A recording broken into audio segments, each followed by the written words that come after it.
Hey, everybody. We are thrilled to be here with Chris Sands and Fro-Fi 2020 Dental CPAs. We are excited to announce them as one of our newer partners in the partner program of Dentist Advisors. Although we have worked with Fro-Fi 2020 for some time and known about Fro-Fi for some time, we are going to learn today about the niche group that Fro-Fi 2020 works with and how they get why they start there with that group, and just excited to have you, Chris, and your team a part of the partner program and with us today. Thanks for joining us. Yeah, likewise, Spencer. I think it's been a long time coming. I think we have a lot of good alignments in our core philosophies on how to advise doctors and business owners with their money, with their finances, with their businesses. And so we are super excited to hopefully be able to collaborate and serve clients together with you and all the advisors at Dentist Advisors. Likewise, as I turn this over to Chris to walk us through his deck, as he mentioned, completely work hand in hand with respect to what Chris said, as we are dental specific, as is Chris and team with their firm, and so understand the industry well, the client well, and are able to work together so well with the same client.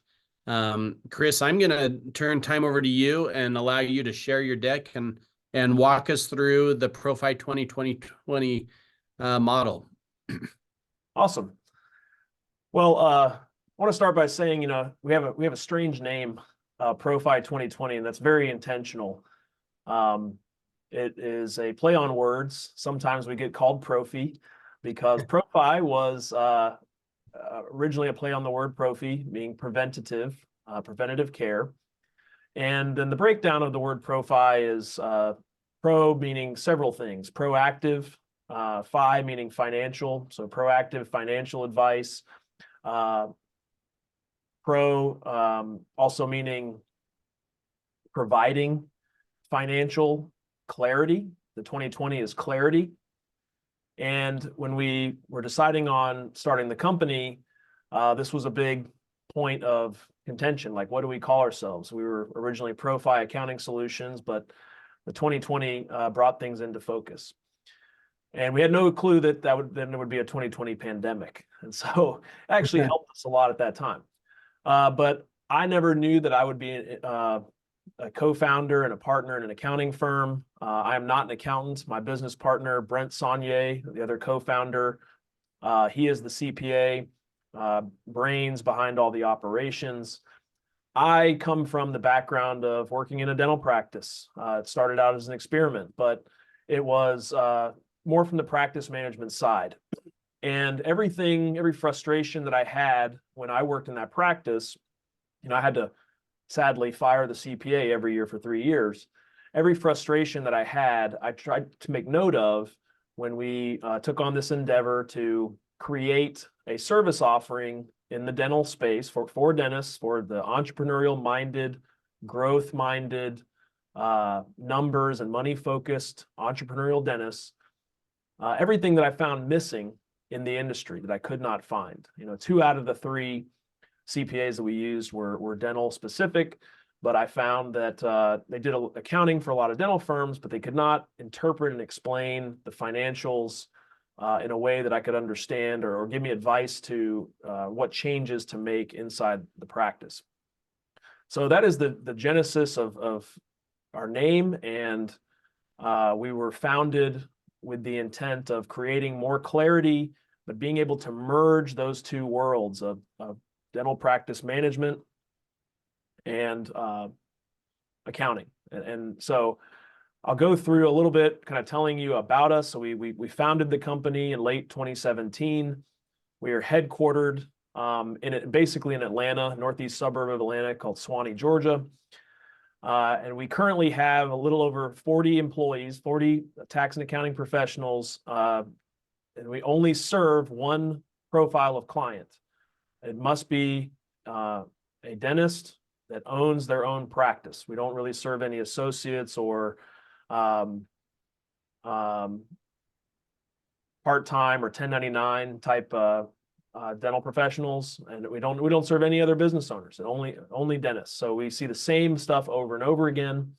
We've been very blessed with our growth and our reputation over the years. We're now we're approaching 700 offices that we serve. It's around just under 400 business owners that own those 700 offices, and it's across currently 43 states. So we work nationwide, only with dental practice entrepreneurs. Our goal is to empower. It's not just to deliver documents, deliver bad news and tax liabilities, and it's not just to file the paperwork. Our goal is to educate and empower doctors so that they can excel in their business as business owners and ensure that they really grasp the financial intricacies of their practice with confidence and clarity. And clarity, again, being part of our name in the Fro-Fi 2020. So accounting is a very reactive industry. We seek to be the opposite of that, proactive. And accounting is looking back. You know, they have that saying that hindsight is 2020. We're trying to give clarity on the past, but use that to create clarity for where you can go in the future. And again, that's just the nature of the beast in accounting. It's the opposite of what we all really want or need for our business and our personal financial growth. Speaking of needs, it took me a while to figure this out. There are 2 or 3 different types of accounting. And 90% of what's out there is what's called financial accounting. That's why I could not find somebody that could give me the business advice. So every business owner, every business owner needs financial accounting, and that is only compliance based service. It's giving you the financials on some frequency. I personally believe that in business, and especially in a dental practice, you need financials every month. If it's a smaller practice, potentially you could be on quarterly, but there's this mess out there of dental business owners who are getting once a year accounting. Maybe they're just trying to be a little bit on the frugal side and try to leave their accounting costs low, but that's generating a tax surprise. They're blind throughout the entire year. But financial accounting is just the delivery of the financial statements and the filing of the tax returns annually to keep you compliant with the law. All the stuff that you see here on this slide on the screen is just your common, basic, need-to-know stuff that everybody knows. You may have your books. Hopefully, it's in some serious accounting software. The gold standard today is now QuickBooks Online. But every accounting firm chooses what software they use, kind of like a dental lab or dental practice chooses what lab they use. So there are other accounting softwares like Xero and that are out there, but my biased opinion is that QuickBooks Online is now the best and the gold standard, the easiest to transfer. So you get financial accounting statements, you get some data. It's mostly meant for the outside world. It's meant to deliver to a bank when you need to get a loan. It's meant to help generate the tax return, and it's meant to be there when you're maybe trying to buy or sell a practice. What we do differently at Fro-Fi 2020 is we deliver a financial statement package with a company guarantee that you will receive it every single month by the 15th of the following month, or it's free. That was the first problem I had when I worked in a practice. I needed those numbers. I needed the financials. And when I asked for them, they were always like 3 months behind. And come to find out, that's a very common thing in accounting firms, whether they're dental specific or not. And it's not always that any kind of accounting firm is trying to withhold data. It's a two-way street. There's maybe both parties can be guilty. A lot of accountants, they're trying to do the best job they can for you, and they may have a license they need to protect. And so they don't want to issue or deliver any financials that's missing any information or missing any answers to questions that they may have. And sometimes it's on the client side, on the busy doctors that don't get that information to that accountant quickly enough. And so they're just withholding the financials until you give it to them. We don't do that. We do request information every single month, answers to questions on transactions we can't code. But if you don't get them back to us by the 10th calendar day each month, we're still going to issue those financials on the 15th. We're just going to put a disclaimer on them. So no one can ever say that they're not getting timely financials. And I think that was the first pillar. That's paramount, I think, to any successful growing and scaling business, particularly in dentistry. What every business owner wants, though, was a form of accounting that I did not know the name for, and that is managerial accounting. It took me a while to figure that out and determine that that's what it was called, but that's really what we all describe we want. The main purpose of managerial accounting is to help the business owner or the managers to understand that financial data. So you're not just being delivered the data, but you're having some analysis and interpretation. It's being interpreted for you, explaining how it got there, what it means. And Fro-Fi, as the second pillar that we created, was we include in our services a coaching or teaching educational call, at least at minimum quarterly. Okay, and we chose to do that quarterly because on those calls, our goal is to give the business owner tips and advice, things to go and investigate in their practice that they may need to change. It might be to investigate a different vendor on something. It might be to investigate a software that might help you on something. It might be to investigate a coach or a retirement plan or something like that, okay? And not enough action gets taken in 30 days. We learned that over time. We used to have these calls monthly, but we want there to be action items that are you can implement, and some of those take time, and we want to see the results in the financials from that advice. Our goal on the accounting side is to make the practice more profitable.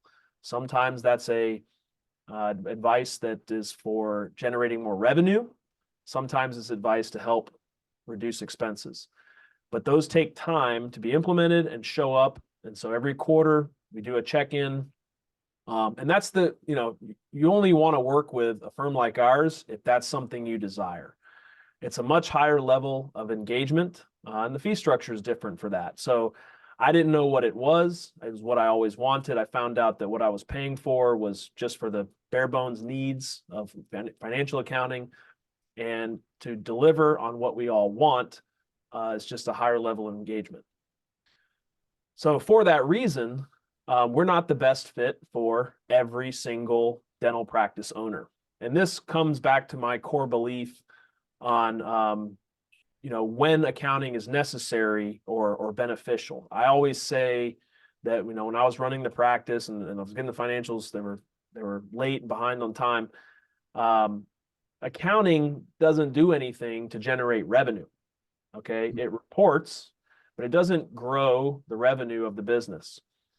And I learned that the real economy of scale in a dental practice, again, in my personal experience, was to get to 1.5 million in collections. And that would essentially mean for a solo doctor that the doctor's goal would be to be $1 million a year producer and have hygiene do $500,000. And at that point, you are ready to then scale and clinically duplicate yourself with an associate and start to reinvest money into the business to buy back your time and turn it from a practice to a business. The practice requires you to be there to operate. A business does not. So our ideal client, or our requirement to be a client, is we say a minimum of 1.5 million collections, or you'll be there in the next 12 months. At that point, you start to have a higher tax liability. You start to have more requirements in managing your cash flow and being careful not to mismanage it. And you have the ability now to reinvest and grow. And beyond the examples I just gave of, hiring the first associate, it's also another point where many practice owners who have only been renting find that they have the financial opportunity to invest in, buy the real estate for their business. And that really supercharges the business. There's major tax deductions that come with it. But you get to, buy a personal asset with your business and pay it off with tax-free dollars because you get to deduct rent. So earning more money at this point creates more taxable events. And again, if you're not at that point to 1.5 million, please don't take offense. I think some people take offense when we say, gotta have 1.5 million. I mean it with the best of intentions. You're better off until you get to 1.5 million. You're better off reinvesting that money in that business to figure out what it's going to take to get to 1.5 million and invest in marketing for new patients and growth.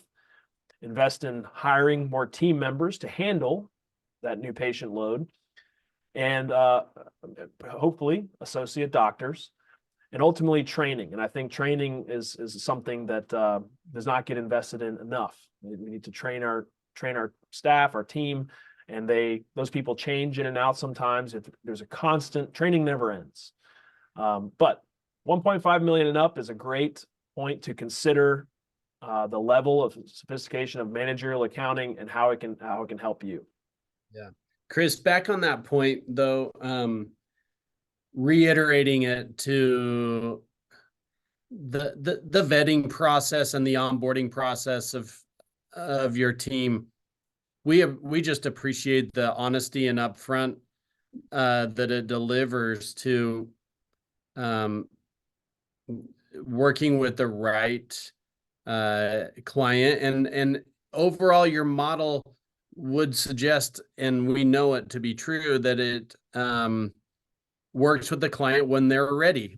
We are no different than that, and we have given Fro-Fi 2020 a high five on them knowing their client so well. So yeah, we appreciate that. I mean, we're not trying to be all things to everyone. We're not trying to be snooty or anything to say we only want to work with big businesses. I want what's best for the entrepreneurial dentist. This country needs more entrepreneurs. And first thing you got to do is prove your business model. And in the beginning, you're trading time for money. And I don't believe this is a biased opinion. I really don't believe that any associate dentist, or I don't think you should go out and necessarily own your business until you can prove that you can do $1 million of production yourself. That's a little over $80,000 a month. And it's only like $5,200 a day. It's totally doable, but you need to learn all the ingredients that it takes to do it, because when you're the business owner, your back is against the wall. It's all on you. So I always say, be able to do that under someone else, figure out how to make yourself $1 million a year producer, invest in yourself first, your training, make yourself, your own great producer, and then duplicate yourself. So I worked at my original practice. It was a 4-chair practice. Eventually we expanded it to 5, but in those 4 chairs, we had 1 doctor. We were all PPO.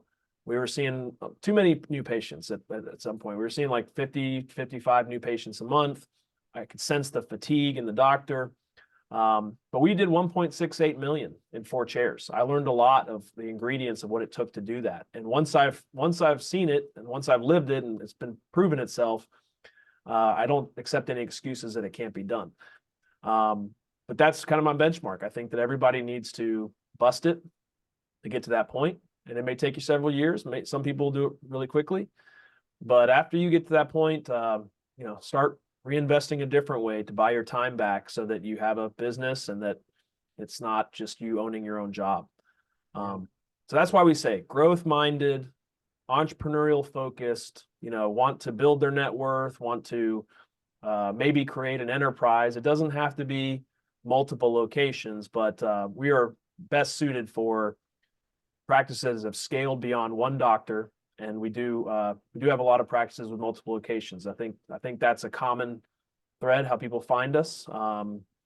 I don't have the exact data on this. I want to say that our average practice, it's like, it's close to, when it averages out, it's closer to 2. When I say we have almost 400 owners and almost 700 office locations that we serve. Some of those are partnerships where they have 2 to 4 partners. Some of them are single owned with multiple offices. Our largest client has 17 offices. We have many practices that seek to function and operate like a DSO. They want to know the mechanics on how to do that. I make sure that I know my marketplace. What I know is the marketplace of dentistry. I go to the dental conference meetings. I also go to the DSO meetings to learn the market, learn how they're operating, take all those competitive advantages that we can learn and bring that back to our client base so that they can be the most valuable at all times and have a great business and ultimately have a great life. We want to impact lives. Yep. So one of the ways that we do that, one of the other differentiating factors is I stumbled across the book Profit First when I was working in that dental practice, read it. If you read it, you'll understand the first half of it. The second half will start to make you your eyes blur a little bit. It works, okay? And it starts out with a philosophy of moving a percentage around. And I, over the last 15 years, have really further developed that to be more specific to dentistry, where it's more than the minimum 5 accounts that the book suggests. We have up to 9 accounts in a dental practice, and they have specific names and purposes. We move specific dollar amounts. And a key piece to that is frequency. And in dentistry, your business model, you receive collections daily. So when money comes in, money needs to be given immediate purpose. It needs to move. And so we call it daily transfers. But this is one of the key areas. We went and got certified in Profit First. We had to prove that we were using the philosophy and doing that with multiple practices. But using the accounting data that we're delivering, we then teach every business owner cash flow management principles or best practices. And like I said earlier, accounting doesn't solve the problems. It just reports them. And the only thing that I've found that can solve it is some behavioral finance coaching. And that is the differentiator. Learning to feel the money. Okay. And this is what I say to a lot of doctors, what I found is that they in their head know the dental activity that creates the dollar. So they can tell you based on what procedures they're doing, how much production and kind of what their dollar amount should be that they're generating. Most of them, however, sometimes play naive or just don't have enough training, I guess, through their traditional education on following what happens to the dollar after it's been generated. And they either abdicate that to their spouse or an office manager, or they're just, kind of flying by the seat of their pants. Moving money on a higher frequency, touching the dollars, seeing it daily, walking into the practice with a mindset of whether you won yesterday or not, communicating that with your team, lets everybody know that you're a serious business owner. And it's the foundational difference, I think, in the early part of what we coach. So people are so eager to get the financials every month. They're eager to get the quarterly coaching calls, but really kind of one of the early steps is teaching them how to move cash flow. Okay. Because that's the oxygen of the business. Just a glimpse, the 5 core bank accounts from Profit First are listed here. So separate account for payroll, separate account for operating expenses, that Profit First account. And attached to that profit account is the tax account. That's another big topic. We coach every single client to live by the 40% rule. And we were coaching this from day one. We have most recently automated this or forced it in our financials to be glaring in front of every doctor. So when I talk about the 40% rule, I want every doctor to take complete ownership. Ownership is one of our core values at Fro-Fi. You need to take ownership of your tax liability. You can't play naive and say, well, I'm just waiting for the CPA to tell me and The CPA gave me a tax surprise. I'll show you exactly where to find it. You need to take ownership of how that tax gets generated. You need to over prepare and pretend that you owe 40%. You need to hope that you're working with a CPA tax advisor that can help bring that number down. But you don't need to plan on like you're going to owe no tax or you're going to owe very little. You need to the first step is not getting a tax surprise, because a tax surprise creates cash flow problems. Okay. So 40% tax rule is paramount. And in most cases, I would say most practices today are S corps. They're taking a salary. They don't have to worry about the salary portion that's being withheld for them. What every business owner has to worry about is once they become that business owner, they are in the wild, wild west where they can move all the cash around. They can move it from their business to their personal account. And they do. They move it like crazy. It's wild, wild west. They need to withhold 40% of every dollar that leaves the business into a tax account and only let the 60% after tax come home. And that's why we do believe that tax account needs to be in the business. They need to empty that tax account to the IRS from their business. If they do it that way, their CPA can see that they made those tax payments. It's kind of frightening that most people don't fully understand that their CPA can't see their personal accounts and when they've made a payment out of their personal account. But so the distributions is where we really have to focus on kind of that training, that behavioral finance training, the 40% withholding. So, in working we work with a lot of practice management coaches, as well as advisors, such as yourself. And as an advisor or a coach, we all aspire to help the doctors we're working with and becoming the best versions of themselves, and creating a dynamic dental practice through the trainings and education that you give them.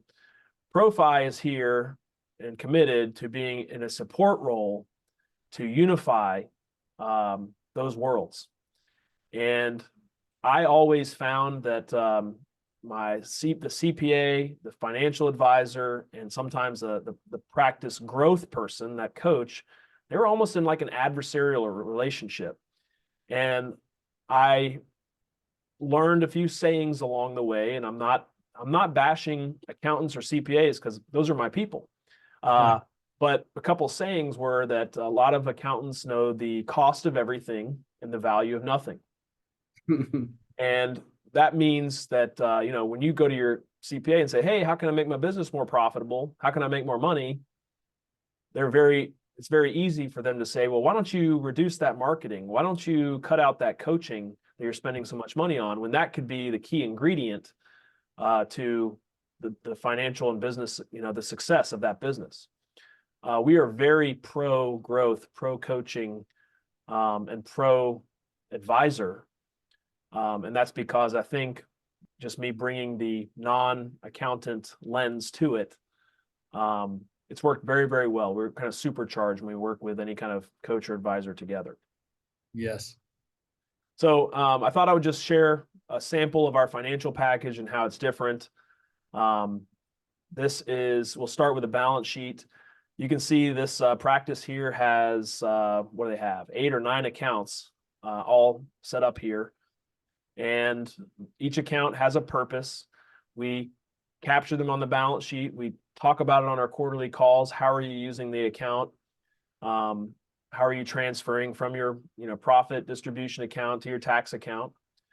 We also have a focus on something that I found most accountants did not, which is debt. They like to just report the debt. Mm-hmm. I learned that debt creates a financial byproduct of phantom tax in your business. So the cash flow requirement is more than just the payment.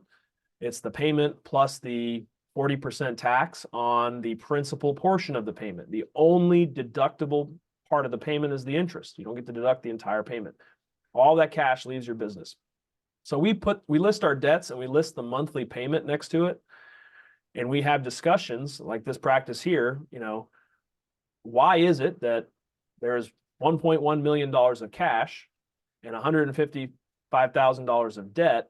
They could just wipe all of that out, and all of those payments there could be freed up and taken home to the business owner as a distribution. They could be saved in the business. this is this example I have on the screen is obviously a large multi-doctor practice. They've been in business a very long time. They've saved. They probably signed up for these debts because they're a very low interest rate, but they're committing to a cash flow, and we're just like cash flow Pac-Man. We want to make sure we get all that cash flow going home to the business owner so they can help build their net worth. Yeah. We also are very focused on telling them how they take their money home. So not only how do you generate the tax, but how do you extract money from the business? And so the bottom part of that balance sheet shows the owner's distributions. And if they're paying their taxes out of the business account, we capture the tax payments as well. So we have this component, and I'll show this again on another page here in the financials. One way that they're taking money home is their distributions. We've created several graphs. Again, these are managerial accounting graphs, not only to just teach the business owner, but also to show the outside world, to show the banks, to show any investor how the business is performing. And I know that banks want to see cash on hand, and they want to see how the cash moves. I know they want to see how debt positions have changed over time. So we have taken 3 years of data and overlaid it month by month to tell a story and show a third party how this business has traditionally behaved in their cash position and their debt. Okay, and so this is like the ideal business. It's growing in cash constantly. It's depleting its debt constantly. This is what everyone wants to look like. Then we go to a profit and loss statement. I'm only going to go over a summary P&L for this Facebook Live, but the thing I've highlighted on here is how does your tax get generated? One way is your salary. We don't really have to worry about that one as much. In most cases, we have a normal withholding. Okay. The biggie is the profit. That bottom line there that's highlighted, net income, that's the profit of the business. And you owe 40% tax on the profit, whether you take it home or not. And people are just having a hard time understanding that, calculating that. So this is a full year financial from 2023, but we update this number monthly. So all of our clients right now, we're about to issue our March financials, and they have their year-to-date through March tax liability. This number can be used. I play this game with our CPAs. The CPA is given a quarterly estimate that you have to send in as a quarterly estimated tax payment. And I try to beat them at the game. I tell the client, I say, if this number after a quarter is higher than the estimate that they gave you, send in this full amount. Overpay the first 3 quarters of the year, and we'll square up at the end of the year. So we put it right there, big and bold, and I've highlighted it for this call with an explanation of this is the tax liability, and you generated this. Your CPA did not generate this. Your CPA has the unfortunate pleasure of delivering bad news to you and telling you you owe this much in tax, and then you feel like, they did that to you. No, our government did that to you, but you generated. You had a great profitable business. Now you've got to take action. You've got to, in most cases, buy assets to make that come down. You can't sit still. So there is no magic. I think too many people are looking for these magic tricks, and they're falling for a lot of schemes out there, trying to move money from one pocket to the other to a different LLC, and a lot of that is a lot of that mess is being cleaned up now with IRS audits. Yeah. Behind that summary version P&L, I won't go through this whole thing. I'll just kind of scroll it, is a detailed version. You can just see the level of detail that's in it in each of those categories. So we have all of those expense categories that you see here with very intentional ranges. And then we report everything that went into them. These ranges, by the way, are not industry averages. That's one of the beefs I have with the dental CPAs and the societies that are out there. They're doing the best job. I think they were doing the best job that they can. And what they're doing is reporting industry averages. And the normal industry average for reinvestment into advertising and marketing for dental practice is reported for private practices that you should be doing 2% or less. Meanwhile, DSOs are reinvesting at 6 to 8% because they don't have as good of a retention as private practices, but they're still winning. And in order to compete, you need to know how a business operates differently than a practice. Private practitioners need to invite more people to the party. New patients don't solve everything, but they sure don't hurt. And they allow you to, again, hire that associate, clinically duplicate yourself, and scale the business. So a rolling 12-month P&L, when I did a little consulting, we were starting the company, I asked several of the dental specific lenders, some dental practice brokers, and 2 DSOs that were kind enough to talk to me about what they wish they saw in financials. And one consistency they all said was a rolling 12-month P&L. And they're looking for the ebbs and flows and the business changes being made in the finances to see what they're creating. So we said, no problem. That's pretty easy. And we've just kind of expanded on this. We put it all in front of them. Here's your average monthly revenue, your average monthly expenses, your average monthly profit. I try to give them as much detail as possible to make them think, wow, this practice really has, this business owner has a great grasp on their numbers. They're not going to be taken advantage of.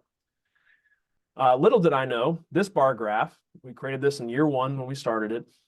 This bar graph became the most valuable page in the financials during COVID from the lenders. The lenders were scared to lend again after COVID. They were looking for what's the new norm in collections. Most of the practices we worked with, because of the size they are, because of their mentality, did not lose a lot of revenue during COVID. Most of them, some of them gained anywhere from 5 to 15% growth still after they reopened. But they were looking for financing, and interest rates dropped and they were refinancing, and the lenders were scared. Lenders came back with the feedback that the underwriters, which is actually what I was trained to be, the underwriters loved this page. It gave them the confidence to lend again. And so we show their collections and their profit. We also report EBITDA. EBITDA became a hot topic. It's still a hot topic. It should be, I guess. It's part of the valuation method, especially amongst private equity and DSOs. And a lot of private practitioners are very curious about it. It's difficult to calculate a normalized EBITDA, an adjusted EBITDA, because of all the crazy things that private business owners do and how much personal stuff they run through their business, and travel and CE and things like that would not always be customary if a corporate entity was running that business. So we report this EBITDA, and I say that it's within 85% accuracy. We put this disclaimer down here that you have to do in most cases, you have to do a quality of earnings report and do an add back for what you would be paid as a doctor if you were still working for that DSO after the sale. And this by itself, again, 85% accuracy is my guess. This has been taken, our financials with this page and everything has been taken to some of the big 4, I guess now big 6 accounting firms as the last step in the quality of earnings report. And they have come back in less than an hour and said, give this doctor his money. And we're talking about tens of millions of dollars. So it's not always useful unless you're ready to sell, but it's ready when you are. And or if God forbid something happened to you as the business owner, your family, anybody, if the business is financially on paper proven and very clean and determining what the value is. We also collect some additional data from our practice owners, and we do some stuff to try to help prevent embezzlement. We track a collections to deposits ratio. What you as a doctor call collections is really what's coming out of your practice management software. What we call collections is deposits. And they're not always equal. They're never equal, actually, because you take payments of insurance, take payments of care credit, you take payments of credit cards, the most common. And those have a lag in when they clear. So you have a big case, somebody pays on the last business day of the month. You've got it in your system as collections. It doesn't clear a couple more business days into next month, shows up as a deposit. We want to see 96% or more deposits to collections ratio. We overlay that with how the accounts receivable ages. And then we're able to usually catch, unfortunately, of these 700 practices, we catch about 2 cases a year of embezzlement just with that. Not super sophisticated. But everybody in the business knows we're looking over the shoulder. We track a metric called revenue per chair. We give this to practice owners as a metric to know when you might be out of chair space and that you need to expand. You either are going to have to expand that space and add operatories, or you're going to have to buy a new space, or you may say, this space is maxed out and I have to get a second office. But we encourage that every business owner, every practice owner to maximize the space, the revenue per chair before doing that expansion. And about $35,000 a month. And that was my experience in a 4-chair practice. About $35,000 a month is the indicator when you need to begin planning and preparing for that expansion. And then we show them both their practice margin and their take-home margin. And this practice margin is where your tax liability gets generated. So I've highlighted that here for you near the bottom, showing a full year. The owner doctor's wages plus the profit, whether they took it home or not, those 2 amounts totaled up times 40%. That's going to generate your tax. So that that gives you your full taxable income from the practice. Again, the wages taxes have been withheld, or should be good on the wages in most cases. It's the distributions. Did you distribute all the profit, or did you leave some of the profit in the business? You just got to understand that profit, whether distributed or not, you owe 40% on. Yeah. And then we take it to the next level and say, okay, what did you distribute?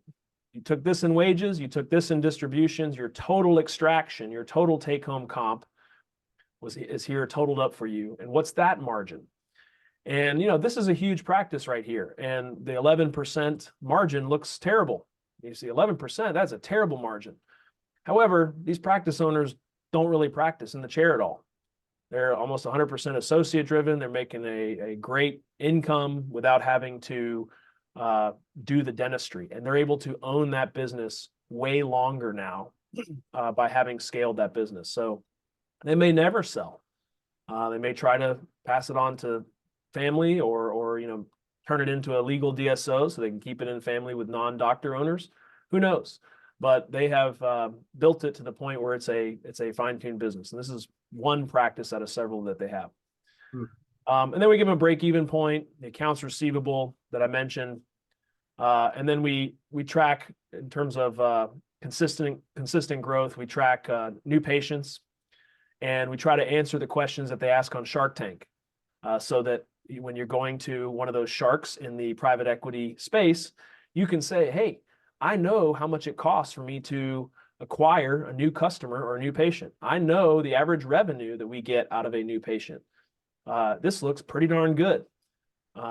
Pay me more for it. So it's all about telling a story and building valuation along the way. So that's kind of it. That's our story. That's what we set out to do. It's not needed or required for everyone. It has to be a want. It has to be something that you desire to grow to, and that it's not for everyone, and that's okay. But if it's for you, I'm pretty bold in saying that I feel like we have almost no competition. Nobody is delivering the financials by the 15th every month guaranteed. We've never missed on that, and nobody's delivering that coaching. And that's one of my burdens. I coach the accountants on enough practice management knowledge to be dangerous, but then we need to partner with a coach and/or a financial advisor along the way to give that client the maximum value and benefit.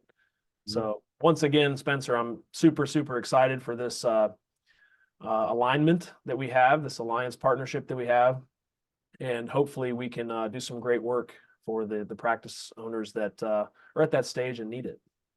Yeah, likewise, Chris. Thanks so much for sharing just a detailed, fantastic overview of your business and the opportunities for our clients and clients in general. So good. Thanks so much, Chris. For everybody listening, more to come, more content to come from Fro-Fi 2020.